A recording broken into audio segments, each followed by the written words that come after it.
తనకు తాకలదని తలపదు బయలు, తనకు తాలేదని తగనను కొనదు, తనకు వేరుండునని తెలియబోదు. తన కంటే వేరే లేదని తెలియంగా బోదు, తనను తా తెలియదు. నేను తాను వేరంచు, నేను తానొక్కటనుచు, నేను తాను లేదాను నిర్ణయమంతా తెలిపే. తన కంటే వేరే లేదని తెలియంగా బోదు, తనను తా తెలియదు. జై నిజ గురుభ్యో నమ.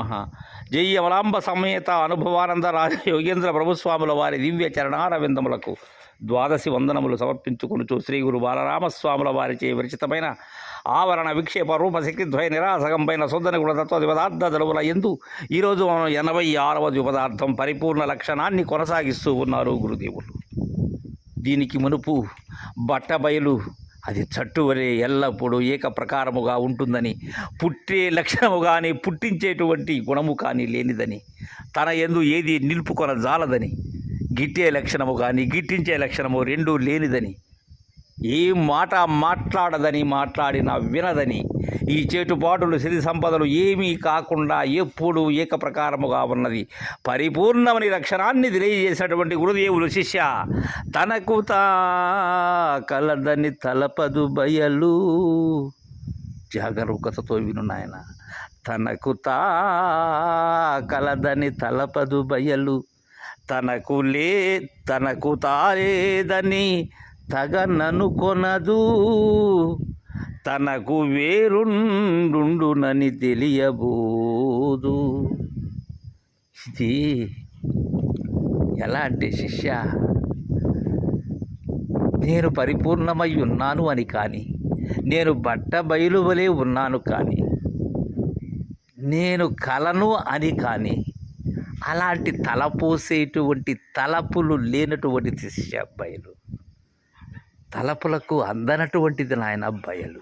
దానికి తలపులే లేనిదది, ఎలాంటి కలవరింతలు లేనిది, కలుగుట అన్నదే లేనటువంటిది అది. శిష్య పోనీ నేను లేను అని అయినా అనుకుంటుందా? ఏమీ లేదని అనుకుంటుందా? అది తప్ప ఏమీ లేకనే అదే సర్వత్రయమై ఉండా సర్వంతర్యామి అనేటువంటి విధానము కాక అదే సమస్త కాలముల యందు సమస్త వస్తువుల యందు ఏకప్రకారము ఉండి కూడా అది తప్ప ఏమీ లేదు అని అయినా అనుకుంటుందా?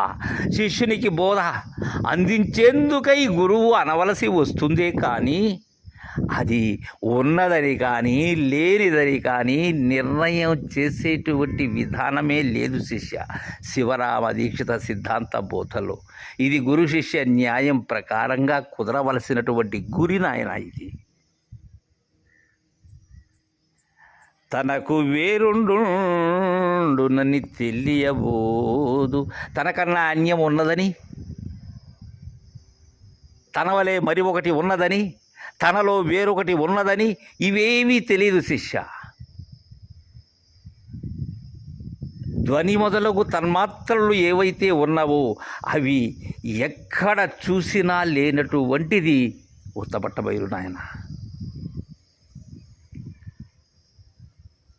అందుకే తనకు తాకలదని తలపదు బయలు, తనకు తాలేదని తగనను కొనదు, తనకు వేరుండునని తెలియబోదు, తన కంటే వేరే లేదని తెలియంగా బోదు, తనను తా తెలియదు పూని.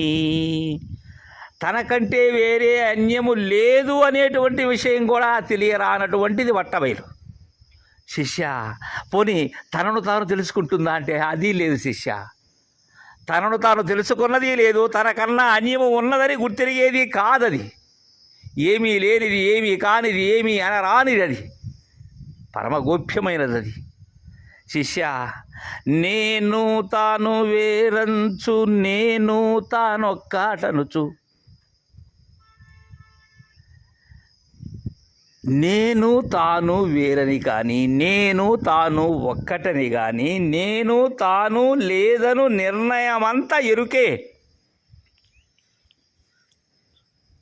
నేను తాను వేరంచు, నేను తానొక్కటనుచు, నేను తాను లేదాను నిర్ణయమంతా ఎరుకే, తన కంటే వేరే లేదా అని. ఈ నిర్ణయాలు చేస్తూ ఉండబడేటువంటిది మూలము లేని గుర్తిరిగే శరీరమే కానీ అన్యము కాదు నాయన. నేను అది వేరు, నేను వేరే, పరిపూర్ణము వేరే. నేను వేరే, మేను వేరే, నేను వేరే, తెలివి వేరే, జగము వేరే.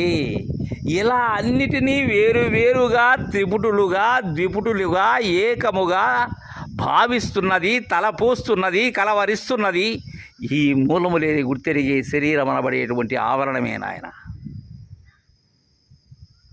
నేను అది ఐక్యము అనేటువంటి ఈ జీవ బ్రహ్మైక్యము, జీవ శివైక్యము అంటున్నది కూడా ఈ ఎరుకే శిష్య.